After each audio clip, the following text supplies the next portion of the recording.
Olá, o podcast de hoje recebe uma visita mais do que especial, a deputada Dandara. Confira a nossa conversa depois da vinheta.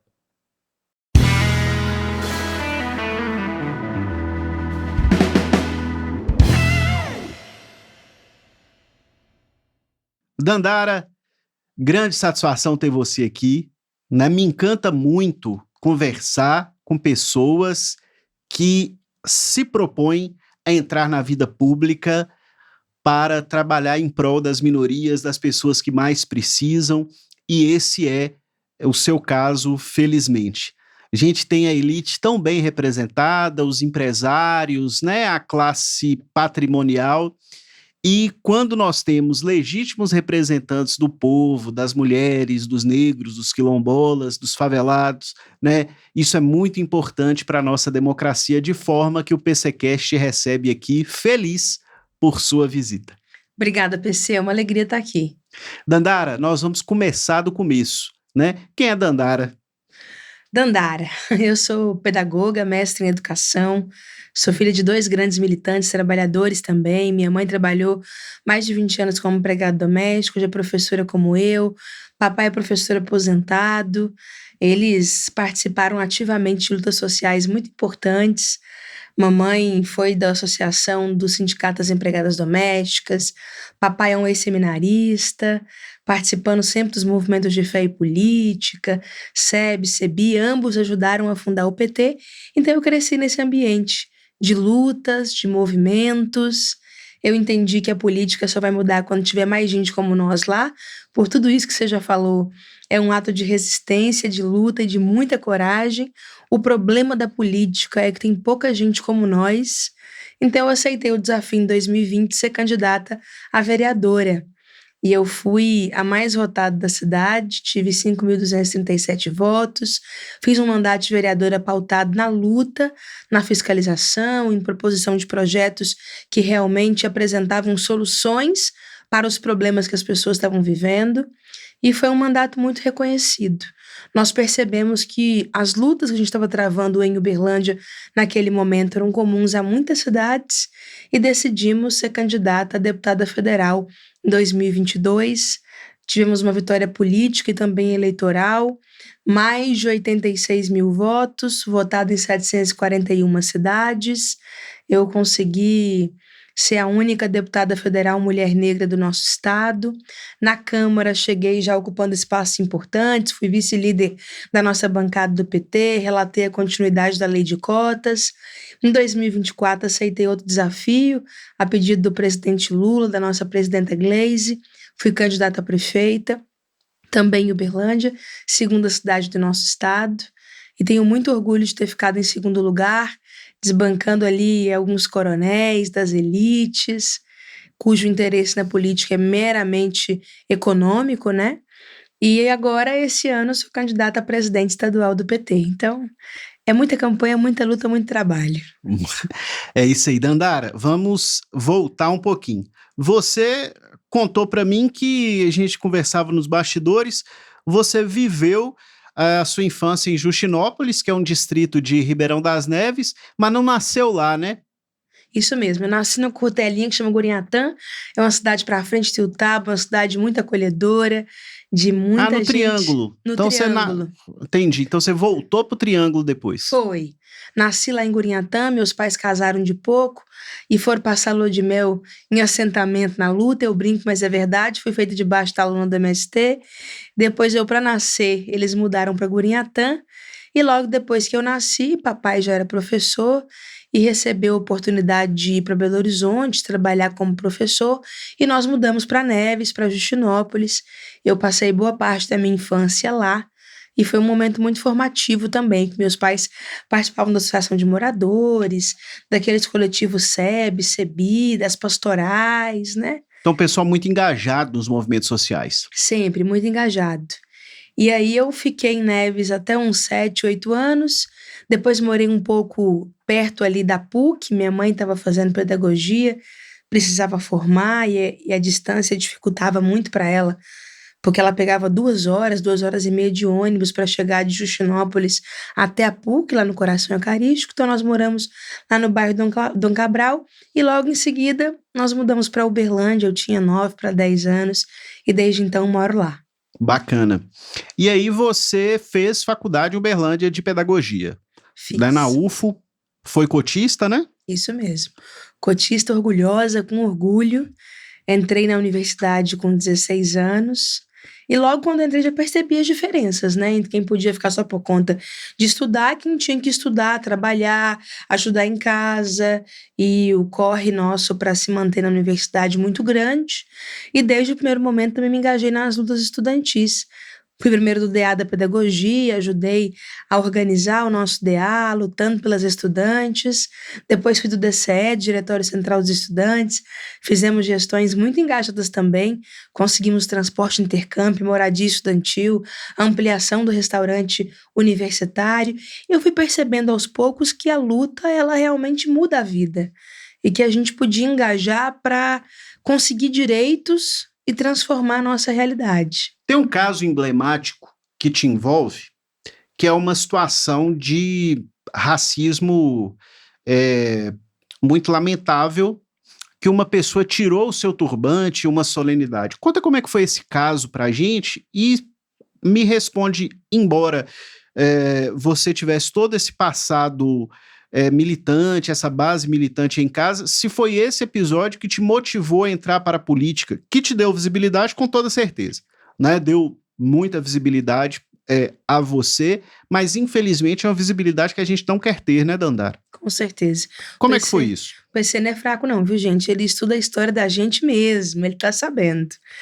Olha, em 2017 era a festa de formatura de 2 grandes amigos meus, e eu tava celebrando junto com eles, o Paulo, e a gente tava celebrando a formatura porque um amigo meu, ele é filho de um porteiro com uma secretária de escola, formando em engenharia civil, você imagina. O primeiro da família a formar. Então, o Felipe estava muito feliz com a sua família ali. Eu decidi ir nessa festa com um vestido branco, de renda, bonito, e um turbante dourado. Você já usava o turbante? Eu já usava turbante porque esse meu processo de me entender como negra me fez afirmar a estética também quanto elemento político, sabe? Eu já usava o turbante, eu escolhi um turbante dourado bem festa, assim, e eu fiquei muito feliz com o meu look do dia. Mas quando eu cheguei na festa, já percebi os olhares, e eram olhares questionadores, né? Como se eles dissessem: o que essa neguinha tá fazendo aqui? Porque negros como eu, convidados naquela formatura, contava na palma da mão, não tinha.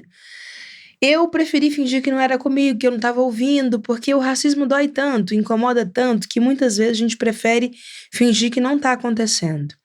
Quase no final da festa, eu já estava querendo ir embora, meu amigo falou: não, meu pai fez empréstimo para pagar essa festa, você pode ficar, nós vamos embora só depois que acabar, vamos ficar. E tinha uma arena com um trio elétrico, banquinha de fruta, de pastel. Quando eu saí do lado de fora, esse motorista do trio elétrico, Jamil, um beijo pro Jamil, inclusive, meu amigo, muitos anos, era o mesmo carro que fazia aquelas manifestações com a gente, fora Temer, não vai ter golpe, então ele me conhecia. Aí ele pegou o microfone e falou: Dandara, negona, vem aqui falar fora Temer no microfone. Aí eu fiquei assustadíssima, né? Fui lá, falei: Jamil, pelo amor de Deus, sou convidada nessa festa. Não me chama agora não, isso aqui não é manifestação, é uma formatura. E ele estava muito feliz, porque é um lugar de festa muito chique lá em Uberlândia, chama Palácio Cristal. Ele falou: não, pega meu telefone e faz um vídeo que eu quero divulgar que eu tô fazendo som aqui nessa festa. Falei: tá bom.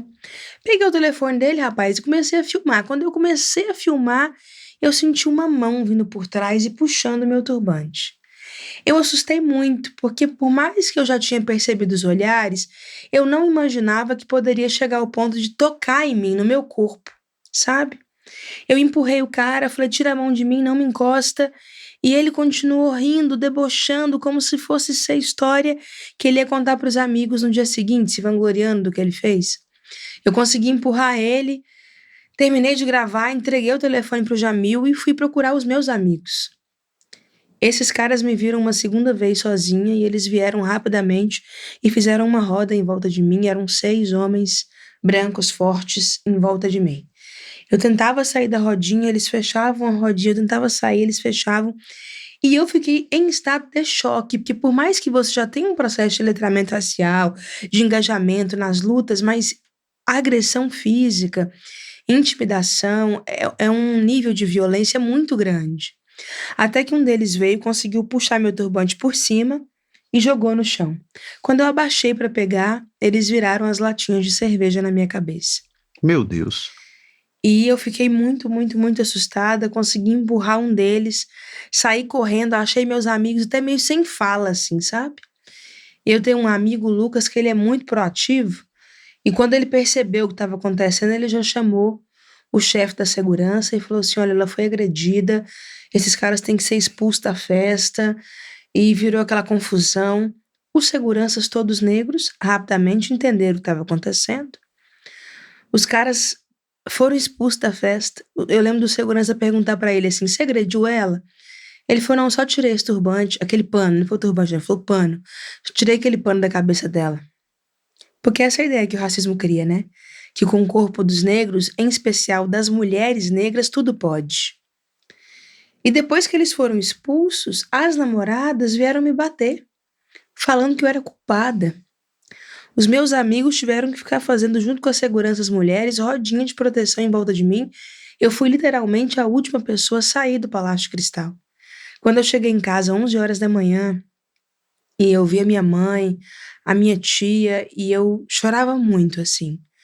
E elas também ficaram muito, muito mexidas, porque, como eu te disse, minha mãe trabalhou muito tempo como empregada doméstica e já passou por muita coisa.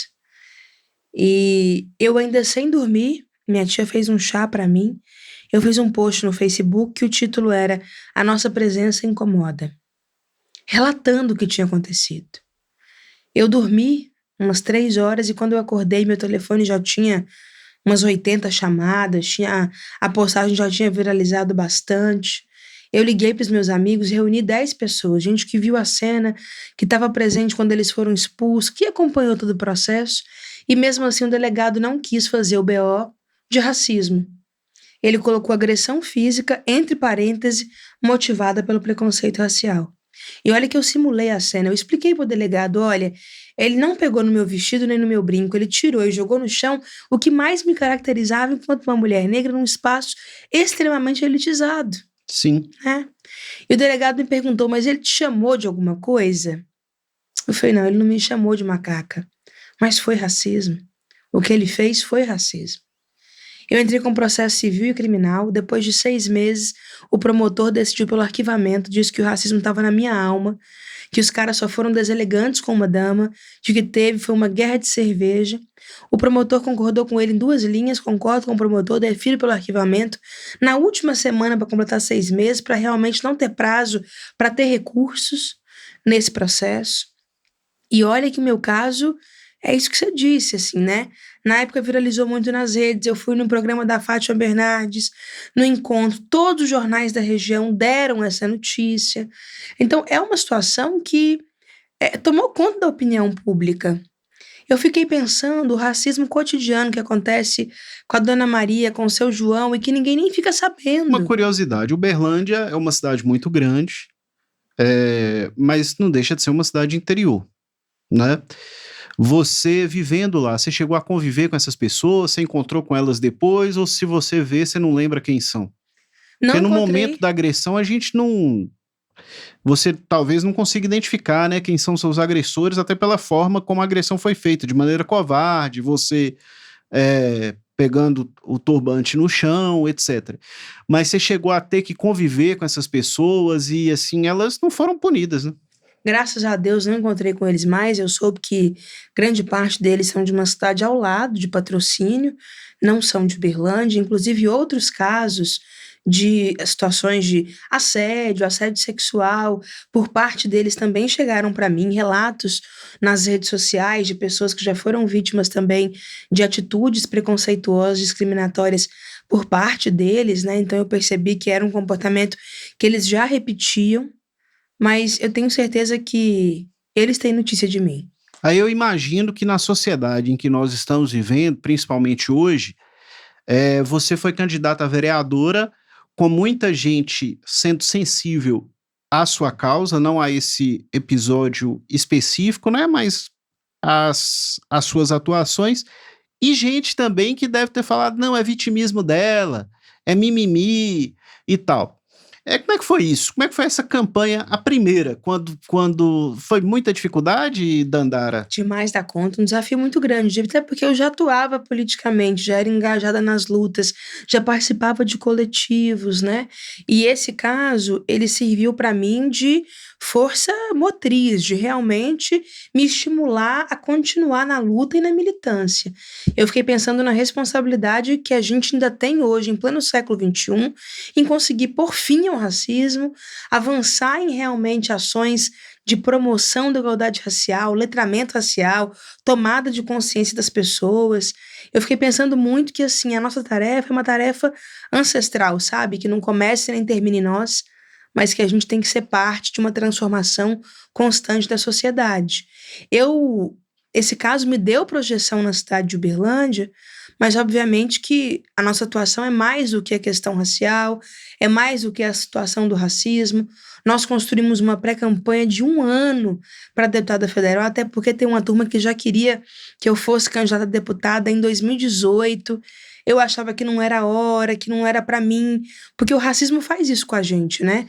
A gente acha que não tem o perfil, que não é capaz, que não consegue. Então eu tive também que romper eu mesma com alguns estereótipos que são incutidos na nossa cabeça e que muitas vezes nos impedem de avançar e de crescer.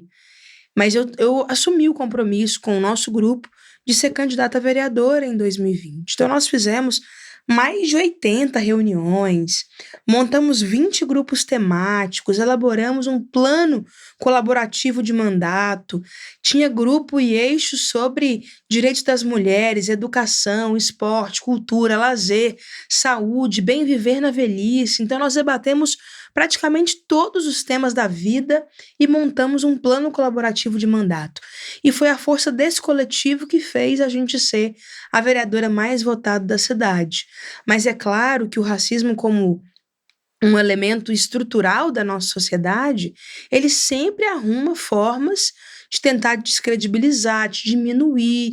Então, eu ouvia muitas vezes, é só por causa do turbante, não tem luta, não tem base, não tem pauta, não vai conseguir, não vai chegar lá, não representa ninguém. E é muito difícil, né? Às vezes, para a pessoa que vem da periferia, e que é negra, e que é pobre, né? Para ela ser eleita, ela precisa, igual o seu caso, às vezes tem que ter uma graduação, tem que ter uma pós-graduação, tem que buscar um mestrado, tem que ter uma atuação. E todo tanto vai ser pouco. Isso aí. E muitas vezes a pessoa da elite basta ser filho de um outro político, neto de um outro político, esposa. Ter um sobrenome, né? Ser herdeiro de uma empresa, de uma indústria muito grande. É um processo muito injusto, né? Muito. E as pessoas acham que é um direito adquirido, que é natural, e ainda depois vem falar de um papo de meritocracia. Quando você escuta a palavra meritocracia, qual que é a sua reação, Dandara? Chega a arrepiar, menino, que eu não acredito nesse trem de jeito nenhum.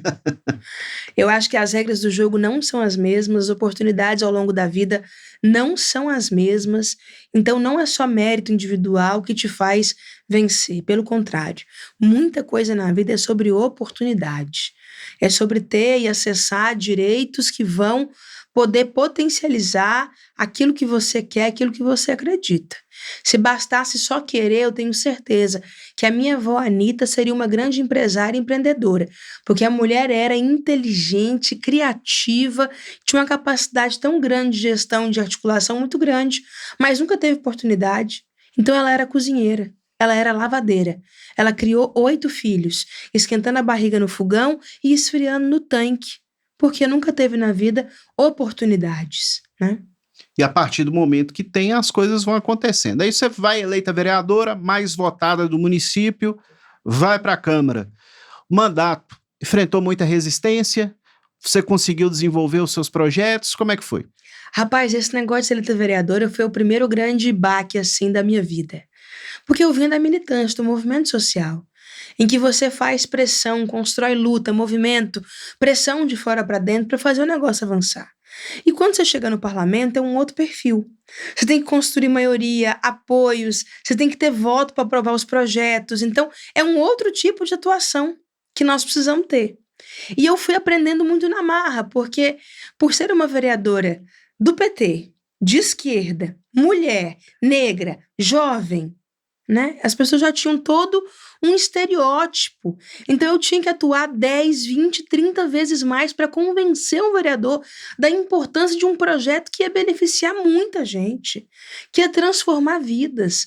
Eu apresentei o projeto da dignidade menstrual para distribuir absorventes nas escolas da cidade e eu ouvi vereador dizendo que esse negócio de debater regras não podia ser na Câmara, falar de mods, de absorvente, isso era um absurdo.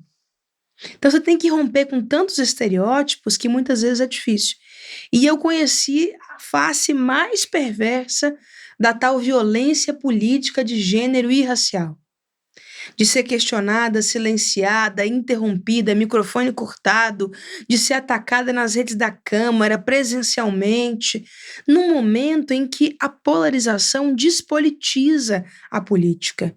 Não é o debate que é o mais importante, não Até porque é uma polarização com uma simetria falsa, né? Exatamente.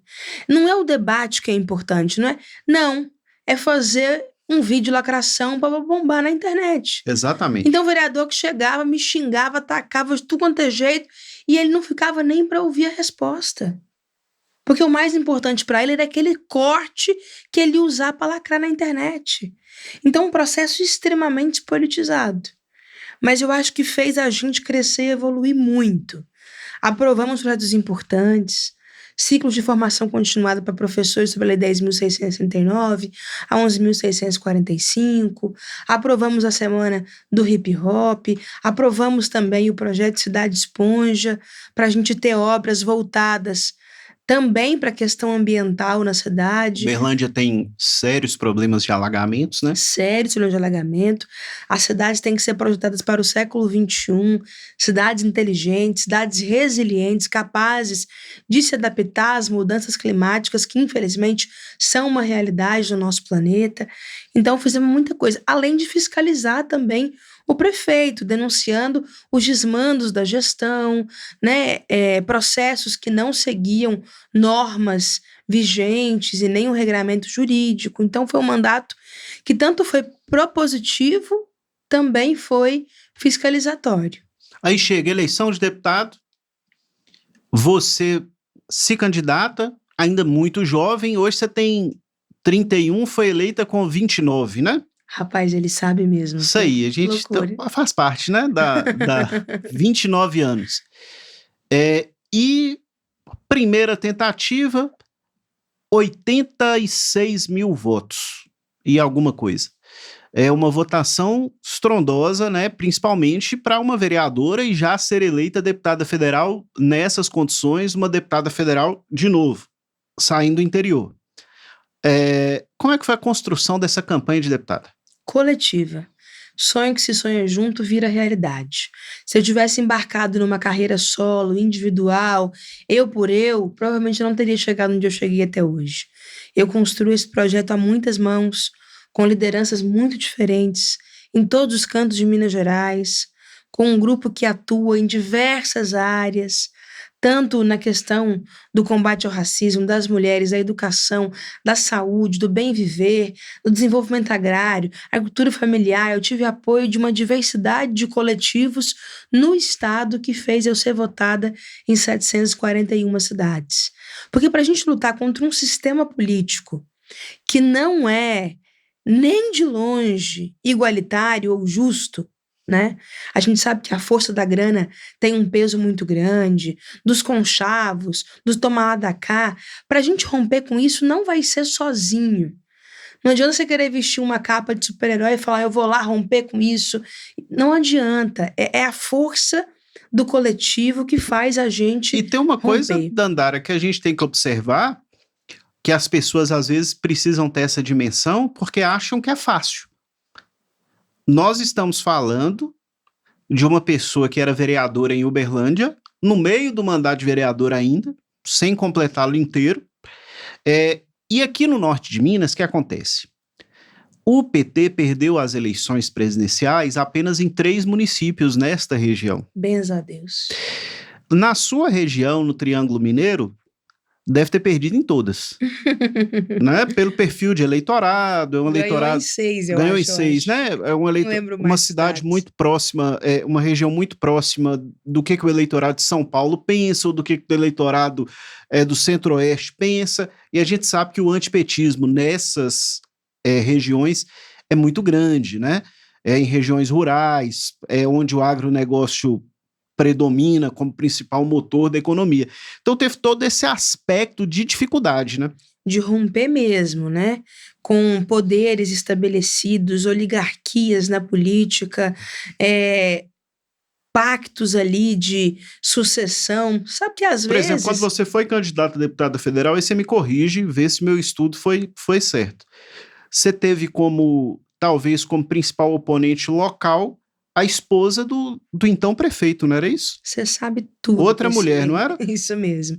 Mas esposa do prefeito. Esposo do prefeito, com a máquina da prefeitura na mão. Que tava ali, sei lá, era o quê? O 5º mandato dele? 4º? Era 4º mandato já, né? 16 anos como prefeito, todos os cargos comissionados sendo obrigados a fazer campanha para ela, mais os candidatos e prefeitos do mesmo partido na região também pressionados a fazer campanha para ela. Então, você entra numa campanha como eu, com um grupo de voluntários para te ajudar a balançar a bandeira e ir pro sinaleiro, enquanto tem outro candidato na cidade que tem 3.000 cargos comissionados da prefeitura sendo liberados mais cedo do trabalho para poder fazer campanha na rua. Quando eu falo que as regras não são as mesmas, é porque é nesse nível, né? Você tá ali com um voluntário, o outro tá com 3.000 pessoas, cargos comissionados. Dandara, mas essas duas são mulheres, da mesma cidade. Hoje, como é que é o relacionamento na Câmara? Vocês têm pautas que são comuns? Ela não atua muito na pauta da mulher, a questão dela é o agro, é a questão do leite. Eu atuo num leque muito grande de pautas, assim. Nós encontramos poucas vezes, eu respeito muito, até porque eu acho que a gente precisa voltar a humanizar a política. A sororidade, né? Muitas vezes a política, ela tira a nossa humanidade, isso é muito difícil. Você não é mais uma pessoa, um sujeito, alguém que sente dor, ri, chora, tem família, né? É uma coisa quase que um ser inanimado, tem que ser combatido, atacado e que não tem mais limites. Então, eu tento sempre romper com isso. Eu sei que a gente diverge muito na política, nós temos valores ideológicos diferentes, mas ainda assim é uma pessoa que eu respeito, que eu trato bem, que eu cumprimento normalmente. Você está deputada já há quase 3 anos. Vai fazer agora 2 anos e meio. Quase 3 anos, não, 2 anos e meio, ainda falta um pouquinho para dar 3 anos. Se o seu mandato terminasse agora, já dava para olhar para o retrovisor e ter coisas para se orgulhar dele ou ainda falta muito? Demais da conta. Se eu morresse no dia 13 de dezembro de 2024, 24 ou 23? 2023, para mim tava tudo... Já tinha valido a pena tudo que eu fiz nessa vida. Dia do aniversário do Pedro, meu filho, 19 anos, 3 de dezembro de 2023, ele fez 19 aí, ó. Que gracinha. Esse dia foi o dia que o presidente Lula sancionou a continuidade da lei de cotas. Eu sou cotista orgulhosa na graduação e na pós-graduação, e eu nunca vou esquecer o dia que eu ganhei a eleição para deputada. Foi uma luta muito grande, porque lidar com esse poder econômico, com os ataques, com a extrema-direita não foi fácil. Então, a pessoa que eu admiro muito na política, ela chama Nilma Lino Gomes. Ela foi ministra dos Direitos Humanos do governo Dilma, professora da UFMG, ela me ajudou muito na campanha, e ela me ligou chorando, e ela me dizia: parabéns, você foi eleita. Agora, por favor, assume a relatoria da lei de cotas, não deixe as cotas acabarem, e vamos fazer mudanças para aperfeiçoar e melhorar. Está nas suas mãos a luta histórica do movimento negro brasileiro. Aquilo ali para mim foi mais forte do que qualquer outro tipo de pedido que alguém me fez na vida. Uma relatoria importante, né? Que pode parecer uma relatoria menor para quem tem tudo, mas para o pobre é uma relatoria importante mais. O movimento negro brasileiro, desde a década de 30, de 40, com Abdias do Nascimento, a Frente Negra Brasileira, passando por Luísa Baixo, Sueli Carneiro, a própria professora Nilma, luta por ações afirmativas. Desde 1930, o projeto só foi aprovado na Câmara em 2012. Completou 10 anos em 2022 e o artigo 7º previa que deveria passar por uma avaliação, um balanço. E setores conservadores, aquele Kim Kataguiri para baixo, aproveitaram desse artigo 7º para dizer que seria o fim da lei de cotas e protocolaram mais de 20 projetos para garantir que a partir desse artigo as cotas acabariam. Olha, o nosso país teve quase 400 anos de escravidão. Em 10 anos, a gente não conseguiu ainda fazer reparação. Até porque a pobreza tem cor, o analfabetismo tem cor, as pessoas encarceradas têm cor.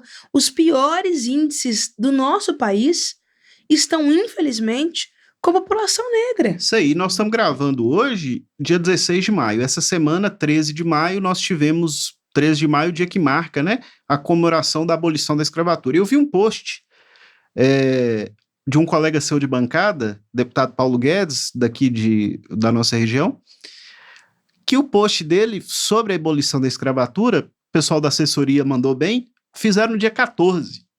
Que falaram, gente, o dia 14 de maio... É ainda mais emblemático. É ainda mais emblemático, porque, diferente dos Estados Unidos, a abolição da escravatura no Brasil foi simplesmente, olha, agora é por vocês. A princesa assinou um papel. Vocês não têm terra, vocês não têm dinheiro, vocês não têm estudo, vocês não têm nada. Nada. Na prática, a opção que todos tiveram foi, nós vamos continuar a ser escravos. Uai. Para pelo menos comer e dormir. Ou foram expulsos das terras dos senhores. Exatamente. Sem ter nem para onde Porque alguns, os mais velhos e tal, eram naquele momento ali despesa, né, Dandara? Exatamente. Então, e isso depois nós tivemos o processo, a gente falava sobre Neves, né? Família, inclusive, do meu sogro, que é um segundo pai, foi para lá num processo em que eles estavam tentando embranquecer o Brasil. Olha para você ver. Trazendo, né, imigrantes italianos, alemães, pessoas no pós-guerra. Então é o seguinte, os negros foram e são violentados, né, o tempo inteiro. Então, quando uma lei de cotas ela é consolidada, isso é muito importante. Com certeza, e nós pegamos essa relatoria por nossa própria conta, foi um trabalho que nós fizemos diuturnamente, convencendo líder por líder. Eu andava com uma pastinha debaixo do braço, com dados das cotas, com avaliação, com pesquisa, textos, artigos, porque eu sentia que tinha muito senso comum ainda, mesmo 10 anos depois dessa importante ação afirmativa, e nós fomos convencendo na política. E eu falo, se é uma coisa que eu não tenho lugar de fala nenhum para isso. Sou branco, heterossexual, sou um filho da classe média, né? Embora meus pais sejam trabalhadores também, pessoas humildes que vêm, mas quando no processo de criação, meu pai já estava consolidado, já era uma pessoa conhecida, importante, então é o seguinte, tive todos os acessos, todos os privilégios. Se a desigualdade me incomoda, eu fico pensando no seu caso, no caso das pessoas que precisam e que tiveram que recorrer às cotas e que tiveram o ProUni como salvação. Eu estava, antes da gente gravar aqui, conversando com o doutor Danilo, que é o atual procurador-geral do município de Montes Claros, e ele me contava como que o ProUni transformou a vida dele. Ó, pra você ver. Como foi um horizonte, né? Então, um garoto que, assim, com 36 anos ainda, que é a idade ainda muito novo, jovem, foi a primeira pessoa da família dele inteira a fazer um curso superior, graças ao ProUni. A conta é simples. O Brasil é um país desigual, certo? Tem pobreza, tem fome, tem miséria. Como é que você vai conseguir resolver essa desigualdade? Para mim, a fórmula é a educação. Então, quem não quer mais investimento, mais ações afirmativas na educação, quer que o Brasil continue sendo um país desigual, onde tem crianças no sinaleiro vendendo bala para juntar moedinha para ajudar a mãe em casa. Não é possível que as pessoas achem normal ter tanta gente desempregada, tendo que recorrer a trabalhos desumanos. Para a gente superar a desigualdade é a educação. Então, quem está contra a educação está do lado da opressão. Dandara, o que é que vai representar para a mulher negra e pobre a aprovação pelo Congresso da isenção do ICMS para isenção do imposto de renda para quem ganha até R$5.000? Vai representar o 14º salário no final do ano. É tanto de imposto que a gente paga hoje, que no final do ano vai significar um salário a mais. Para quem recebe R$5.000, vai ser R$5.000 a mais no final do ano.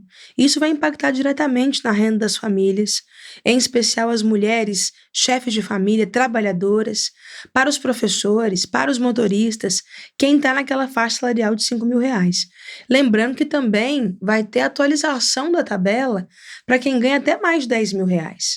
Vai ter camadas também melhores, níveis melhores de desconto, de isenção, desconto do imposto de renda. Então vai ser fundamental para nós. Agora, para fazer isso, a gente tem que taxar as grandes fortunas. E é claro que os bilionários do nosso país estão fazendo um grande lobby no Congresso Nacional para não deixar avançar a taxação das grandes rendas e patrimônios, né? Tem clima no Congresso hoje para que essa medida seja aprovada, da isenção do imposto de renda para quem ganha até R$5.000? O Arthur Lira recebeu a relatoria. Ele é o relator desse projeto. As pesquisas mostram que esse projeto tem mais de 70% de aprovação no meio popular. Então, só se ele for doido para não colocar esse negócio para votar. Agora, o grande debate agora é garantir a isenção, mas também tem uma compensação do outro lado. Não é justo quem ganha 4 milhões pagar o mesmo tanto de imposto que uma professora que ganha R$4.000. Mas é isso que acontece hoje no nosso país. Às vezes paga até menos, né? Exatamente. Porque ele mascara o rendimento dele numa empresa dele, num CNPJ, e vai acabar pagando o imposto proporcionalmente muito menor. Exatamente. Então, para ter justiça tributária, nós precisamos atuar. Quem recebe mais R$50.000 por mês vai pagar mais imposto. Quem recebe mais de 100 mil por mês vai pagar mais imposto. Eu costumo fazer uma conta de boteco nesse assunto que eu ganho argumento. Falei, gente, o que é que pesa mais? Você tirar R$100 de quem ganha R$1.000 ou você tirar R$10.000 de quem ganha R$100.000? O que pesa mais? Com certeza, tirar R$100 quem ganha 1.000. É essa a discussão, esse é o argumento. Para quem ganha R$1.000, R$100 faz muita diferença. Exatamente. Pelo tamanho da renda que ele tem. Para quem ganha 100, R$10.000 não é nada. Ué, pois é. Então, as pessoas têm que ter aí o egoísmo, né? O pessoal fala, eu sou cristão, mas é cristão até a página 2. Com certeza. Na hora de ter uma distribuição. De fazer realmente o que Cristo ensinou, partir o pão, cuidar dos pobres, marginalizados, oprimidos, escolher estar do lado de quem precisa, aí a página já muda, né? Dandara, outra medida importante que o Congresso conversa, discute, mas que não sei se tem clima para essa legislatura, é o fim da escala 6x1. Outra medida que também beneficiaria mais o público que você trabalha diretamente. Concorda? Concordo demais. O fim da escala 6x1 para garantir vida digna, vida além do trabalho, mais qualidade de vida das pessoas é fundamental. E estou falando isso principalmente para o trabalhador comum, o trabalhador braçal, o trabalhador de loja, de atendimento, quem está ali naquele batidão extremamente exaustivo, que sabe muito bem o que é trabalhar muito, ganhar pouco e ainda assim só ter um dia da semana para cuidar de todo o resto. Porque olha só, quando a gente fala de um dia de folga, para muita gente não é folga. Esse um dia é o dia que ela tem para levar a menina no médico, para poder resolver faxina de casa, para poder resolver coisa em banco e no corre. Lavar roupa, deixar a marmita pronta, fazer tudo que tem que fazer, né? Então não é um dia de descanso, é um dia de cuidar de outros tipos de trabalho que também são trabalho, mas que não são remunerados, infelizmente, em especial para as mulheres. Porque o cuidado doméstico é também um trabalho, né? Então, quando a gente fala de ter 2 dias, 3 dias de folga, é para, inclusive, garantir que aquela mãe vai ver o filho crescer. Aquele pai vai ter momentos de socialização, de convivência na sua família. Quantos pais trabalham tanto, tanto, tanto, tanto e não veem os seus filhos crescerem, não tem nenhum tipo de relação afetiva, não conhece os gostos do seu próprio filho. Então, garantir o fim da escala 6x1 é garantir o bem viver das pessoas. Agora, Dandara, por outro lado, essas discussões podem impulsionar uma candidatura de reeleição do presidente Lula, que neste momento está aflito com as pesquisas em torno da avaliação do seu governo. Vocês, dentro do PT, têm trabalhado essas questões como prioridade para a reeleição ou vocês acham que a reeleição não depende disso? É prioridade, sem dúvida nenhuma, impactar a vida das pessoas. Nós precisamos fazer e chegar à ação mais concreta e objetiva na vida das pessoas. Não dá para a política ser algo distante. Eu percebo que o presidente Lula tem feito muita coisa. Mas é tanta coisa e pouca percepção das pessoas de como que aquilo está chegando de fato na vida dela. Por Como quê? que aquilo está impactando. Eu acho que são muitas camadas. Primeiro, a comunicação, que ainda falta muita coisa para melhorar, para conseguir chegar de fato no telefone, no WhatsApp, no dia a dia de cada cidadão brasileiro. Segundo, que eu acho que a extrema-direita tem a capacidade de virar a chave, o debate para um lado prejudicial. Então tá acontecendo um monte de coisa boa. Aí eles soltam uma fake news, surfam numa pauta bomba e tornam isso grande debate do Brasil, enquanto tem muita coisa boa acontecendo. Eu acho que nós temos que sair das cordas, pautar mais, ser menos pautado pela extrema-direita. Nós é que temos que pautar o debate, apresentar as ações, apresentar políticas públicas concretas que mudam a vida das pessoas. Nós estamos na presidência da República, nós temos que pautar o debate político brasileiro, né? Nós estamos em maio de 2025. As eleições vão ser em outubro de 2026. Tá tudo muito rápido, tudo muito efêmero, mas mesmo assim, você acha que dá tempo? Claro, todas as pesquisas mostram que o presidente Lula reelegeria em qualquer cenário. O presidente Lula derrotaria qualquer opositor nesse momento, né? Então, não é também uma terra arrasada como tentam vender, não. Nós estamos bem, mas queremos melhorar. Queremos entregar mais, queremos corrigir alguns erros, queremos atuar na perspectiva de futuro, queremos apontar para as mudanças mais estruturais da sociedade brasileira. Você é candidata a presidente estadual do PT, de Minas Gerais. Se você for eleita presidente do PT, claro que o PT é um partido que tem muita democracia interna, muitas conversas, e mesmo você na presidência não vai ser uma decisão que depende de você, mas você vai conduzir o partido nesse processo. Qual que é a sua opinião sobre como o partido deveria se comportar em Minas para as eleições de 26? Eu acho que nós temos que ser um partido que atua nas ruas e nas redes. Nós temos que fortalecer as panfletagens, ações de diálogo, formação política. Nós não podemos ir para a rua só para pedir voto, nós temos que conversar com a população. Eu defendo que a gente tenha um calendário de lutas, inclusive no caso da nossa luta pelo fim da escala 6x1, fazer um material, um panfleto do PT de Minas e distribuir para todos os diretórios municipais e ter um dia de manifestação e panfletagem nas principais ruas da cidade, no comércio, atuando nesse convencimento. Um partido também atue nas redes sociais para disputar imaginário, narrativa. Nós temos que formar uma rede de comunicação de esquerda do nosso estado. Tem gente muito boa atuando como influenciador em podcast, no TikTok, no YouTube, e que pode contribuir para a gente ajudar a vencer essa disputa de narrativa. E nós também temos que ter um partido com as instâncias partidárias fortalecidas. Porque olha, PC, os mandatos são importantes, mas nada substitui um diretório municipal, uma executiva municipal, um diretório estadual forte. Mandatos vêm, mandatos vão, mas é o PT que tem 46 anos de história. É o partido que tem que ser fortalecido enquanto instância. Então nós vamos atuar para valorizar muito os diretórios municipais, voltar a ter encontros regionais. Eu também quero desburocratizar o nosso partido, dar transparência, coletivizar o processo das finanças, porque é um absurdo a forma como tem sido conduzidas as finanças do nosso partido. Infelizmente, algumas cidades demoraram muito para receber recursos do fundo eleitoral, do fundo partidário. O material chegou faltando uma semana para a eleição. Isso não vai acontecer mais, é um compromisso nosso que nós estamos assumindo.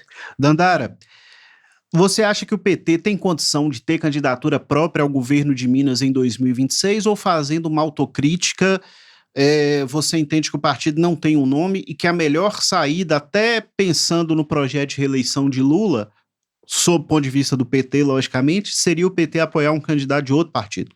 O PT tem muitos quadros que estão habilitados a disputar qualquer eleição. Na sua opinião, quadro para poder chegar e falar, olha, nós vamos disputar em condição de igual para igual com os nomes que o governo está apresentando e que a extrema-direita está apresentando. Marília Campos foi reeleita prefeita com a maior votação da história de Contagem e também tem a melhor aprovação de prefeitura do nosso país. Margarida Salomão está fazendo uma gestão de reeleição também agora em Juiz de Fora, muito bem avaliada. Reginaldo Lopes é o deputado federal mais votado da nossa bancada há muitas eleições. Então, nome nós temos.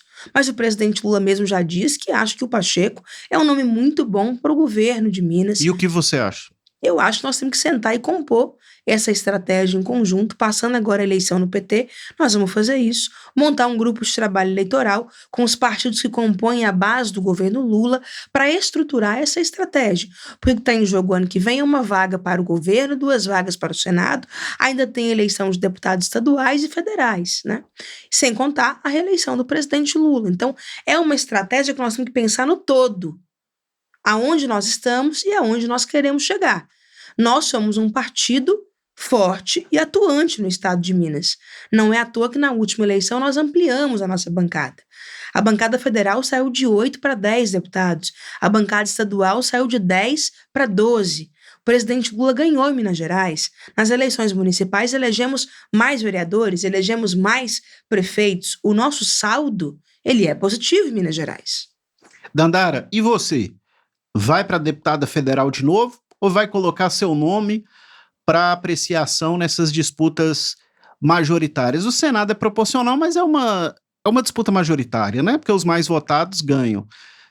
Governadora, senadora ou deputada federal? Graças a Deus, nem idade para ser senadora eu ainda tenho, porque senão é capaz de... É verdade, idade para senadora não tem, é verdade. É a Então, Câmara Alta. Eu venho realmente para a reeleição de deputada federal, estou fazendo um trabalho forte em torno disso, atuando em todas as regiões do nosso estado. Eu agora estou aqui no norte de Minas e nos vales já há 3 dias, fazendo entregas importantes em parceria com o Instituto Federal, via emendas nossas. Nós conseguimos ajudar em Araçuaí, construção de um galpão de máquinas, também em Salinas, a moradia estudantil feminina depois de 70 anos. Inclusive, eu preciso mandar um abraço aqui, só um parênteses, a uma grande liderança estudantil que hoje é uma grande liderança dos trabalhadores da educação superior, meu amigo Ramon Fonseca, que esteve com você em Salinas. Temos mais uma coisa em comum, tá vendo? Meu irmão. Além da sua filha morar em Uberlândia. Isso. Seu sogro ser de Neves. Isso aí. Somos amigos do Ramon. Somos amigos do Ramon. Um beijo, Ramon. Isso aí. Goste mais dele. Então, nós ajudamos a moradia estudantil lá de Salinas para as meninas. Também ajudamos a trocar todos os armários do campus.